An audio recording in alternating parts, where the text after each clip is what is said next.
The Sacred deals with basically 5 young kids, young adults actually, university students. They go into a swampland area, deep in a Florida river area, and they find a patch of land that it used to belong to a tribe of Indians called the Uluwachee Indians. And the thing about this place is, I guess, the ability of bringing your sins, your past sins, whatever you've done, doesn't matter how lame or how small it is, it brings it all back to life. We're here. Oh, all right, that's awesome, Jared. And we start off with these 5 young kids that you know, they seem that everything's great with them. I mean, it's just like they have nothing to hide, but in reality, we slowly, throughout the film, we start revealing that they all have big, big skeletons in their closet, and it all leads to a lot of fun.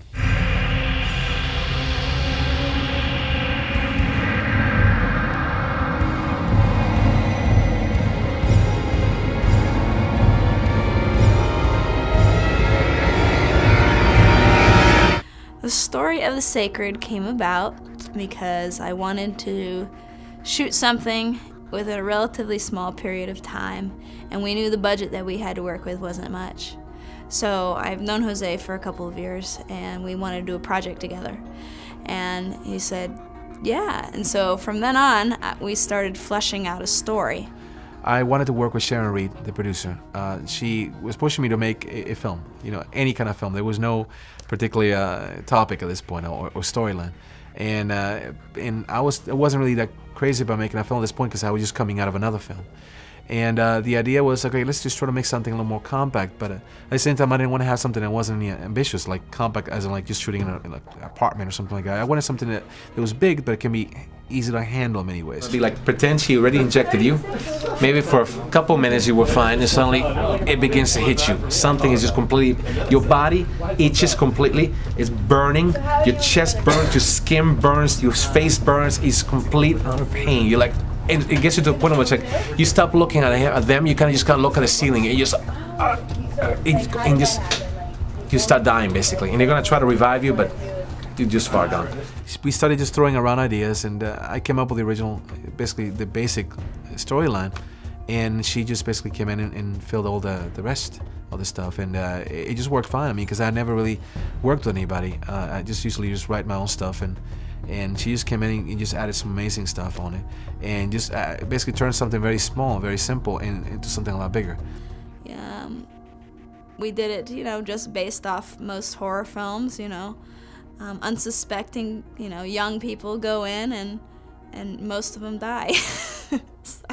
We were told we could find guides for the river here. Is your heart pure?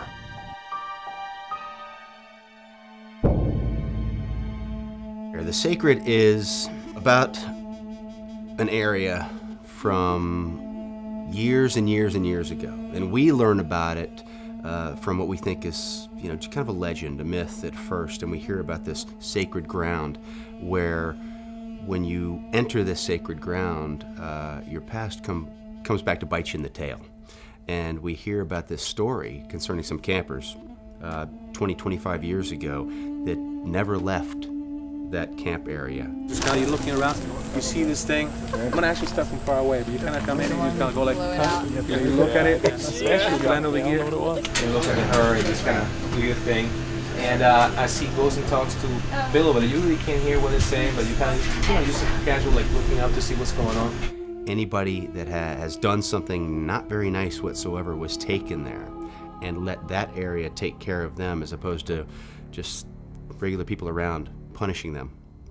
So if you did something bad, and you might be a wonderful, sweet, fabulous person now, that's great, and it's wonderful that you did that.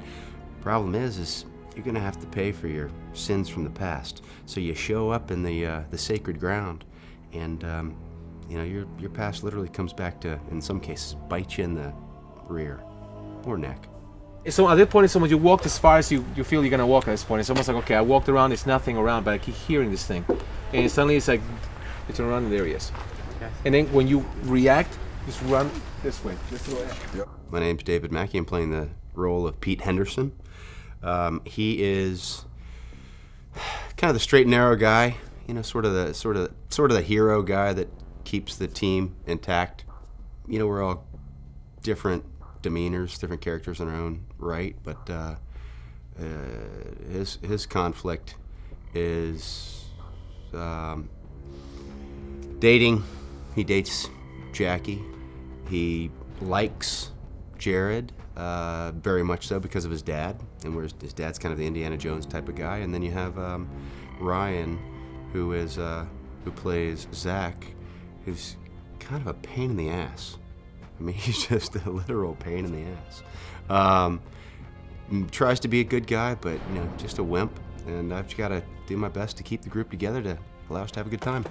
So the performance seems fine. The one thing when you see the footage, it's really cool. Is just like the characters begin to finally define themselves. Okay, this guy's like this, other guy's like that, and liking the fact that you guys are all very charming, full life, and colorful and charismatic, and you care about the character. I mean, actually, I'm looking at these guys. So it doesn't look like 5 teenagers that went to a camp and they got slaughtered. It's more like these guys have something there. The scenes that show his character, or my character Zach, is when he sees Pete dead, and he goes running back to the camp where he left the girls, and he runs up, and there's no one there. So I think at this point he's starting to get really scared and think that, you know, he's going to be the last one left. Zach is played by Ryan, and Zach is a character that you love to hate, and our character specifically really despise each other. Jared hates Zach, and the feeling is completely mutual. But that was really hard to do as an actor because Ryan is a funny guy. He's really funny off the set. Sweet. I'll slip you like a 20 if you just throw in some extra scenes with me. It was just go ahead and type in when the title comes up. It's like The Sacred ... Zach. But he can turn that jerk face on, and there's just a lot of conflict. My name is Nancy Cryer, and I play the role of Gia. I am the grandmother who cuts Zach off from any inheritance because he gambles and hangs out with loose women and does not handle money properly. And she becomes very disappointed with him, and she cuts him off of the inheritance, and in one scene is angry that she has cut him off, and he suffocates her with a pillow. I am Lauren Brown, and I am playing the role of Jackie. My first conflict is the fact that Miranda wants my man. That would be like conflict number 1. And my second conflict would be, like my sin, basically, is that I am a medical student, and I am not too fond of old people. And therefore, I have a moment where I overdose a guy on medication and end up killing him, and I kind of know what I'm doing, but I kind of don't care, and therefore that's what comes to get me in the end. Yeah. What is that? What? You're back. I wasn't there this morning. Cool. Cut. Here we got that answer. My name is Jessica Blackmore, and I played Miranda in the film. A couple of the conflicts with her is obviously the obvious of that she's running away from these ghosts and from this island of sins. But then the underlying stories we have is her confidence, I guess, her confidence levels, and kind of being herself, kind of being strong, as well as the jealousy aspect over Pete and Jackie's relationship. As you can see, we are on the lovely lake today, or river, whatever. And it's really, really hot. It's supposed to be like 101 degrees with heat index or something like that. But I think it's gonna be a lot of fun. I'm really excited about it. Day 2, it shouldn't be too difficult. There's not a whole lot of dialogue. It's more of looking around and seeing just all the sights and our reactions to things. So I'm really excited, and I can't wait until the nighttime scenes. Those should be some nice long days. But what's interesting about this film is that while many horror films have people running away from monsters or aliens or what have you, what's haunting these young people are their own sins. It's their past. And you can't really run away from that. I mean, you can run away from Freddy Krueger, but you can't get away from yourself. Well, Bill is a loner. He is an asshole, in a way, you know. I'm not. Looking forward to having a good time on the river today. I think it's going to be one of the 2 hot. This is the 2nd hottest day of the summer so far. That's what they said. And I'm wearing a long sleeve shirt, so yeah, looking forward to that. It's going to be a lot of fun. I've already met some incredible people here, and looking forward to working with Jose again and this whole production crew and the actors involved with it. It's going to be a lot of fun. Done too many bad things in my life. That's why I can't go there. Like I said before, it's a place of judgment. But I think, in other words, I think the controversy between me and Bill would be, I would never have taken those kids downriver, but Bill would, you know. My name's Brian Ebenhock. I am the production designer on The Sacred. The look of the film is basically, what I did, I went through a lot of the native cultures and some research, and I tried to do a little twist on it. And being this was a fictional tribe, I went and just gathered a whole bunch of different tribes, components and different elements from different backgrounds and different cultures, and then I mixed everything together to kind of create a new look for the period scenes in the film, as far as the shaman goes and the natives. And then from there, I kind of brought forth some of those elements into the props. You'll see some of the things in the totem pole and the sacred stakes or sticks, and I just brought in different cultures to create sort of a story and a language in within itself. So basically I had about a month of time to really work on fleshing out all the ideas as far as the look, the sets, props, and costumes design. Well, I think being that we had a minimal budget on the film, that we could have excelled in other areas by producing more detail in some of the things. We could have created multiples, being that we were somewhat restricted on our resources. We had to come up with creative solutions as far as materials and ways of doing things and using things over and over, repositioning things and so forth, to create a more, I guess you'd say, big budget look to the film. Very good, very good, very good. Cut. Let's do it again.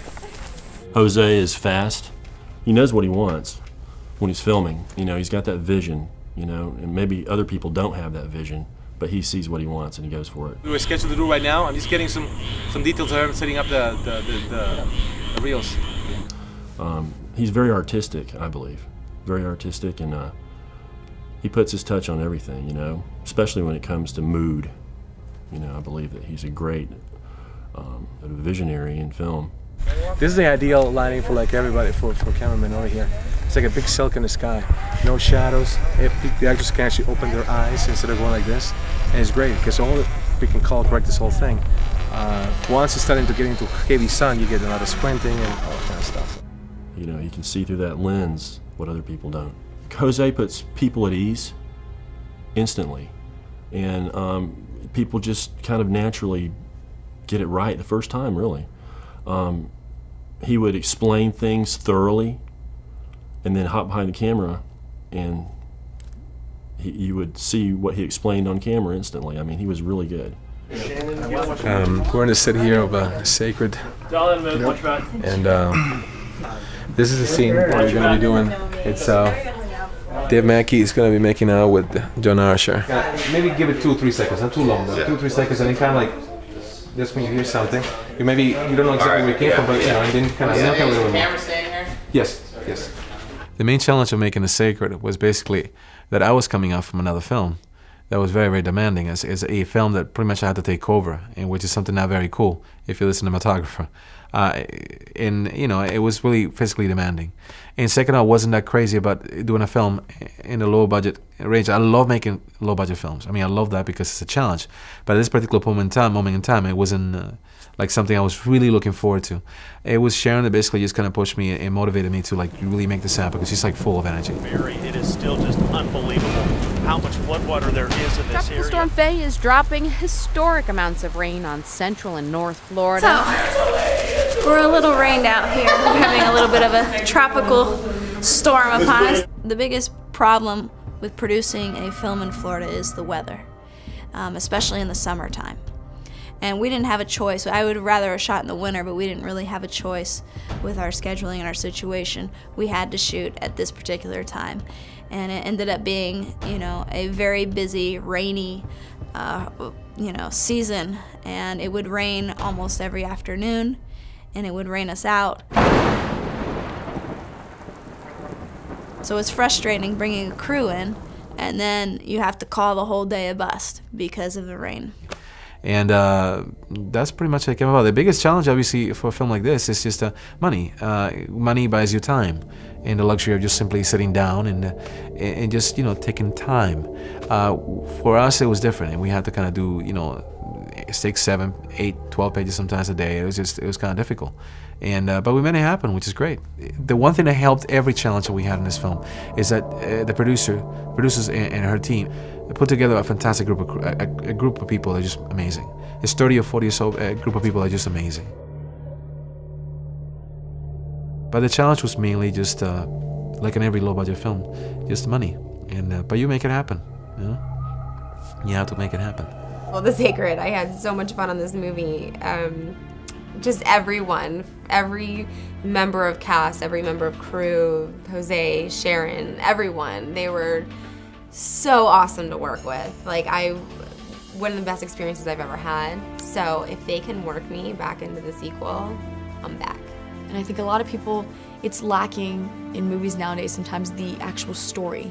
The story loses itself in all of the extra things and the bells and whistles they put on it, and at the end of the day, what you have is the story and what makes you think that was a great film, and what makes you think afterwards, like, wow, how did they do this, and how it all tied in. And I think that's the biggest thing that I look for in a movie, is can I walk out and think about that movie, and think about the different scenarios and how it all connected. And I mean, I think we completely nailed it right in the head with this film.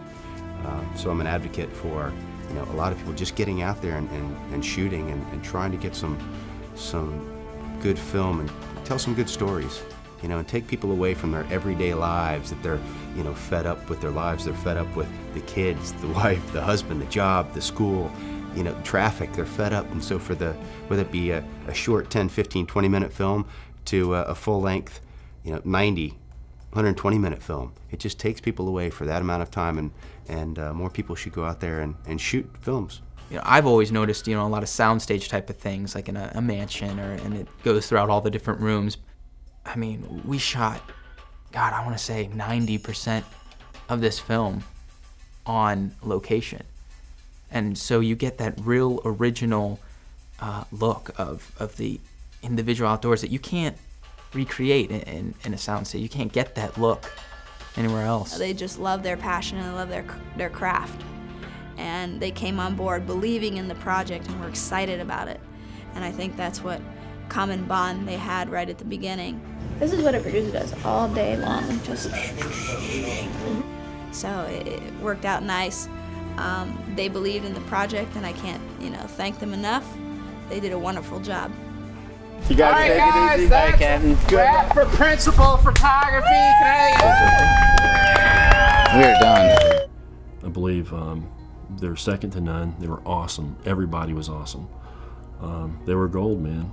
You know, from the PAs to lighting to grips to everybody. It was just an amazing thing to see. I love to watch professionals at work, and they were all professional and all very nice. And I know they're all just going to be very, very insanely successful. It was just an honor to be there.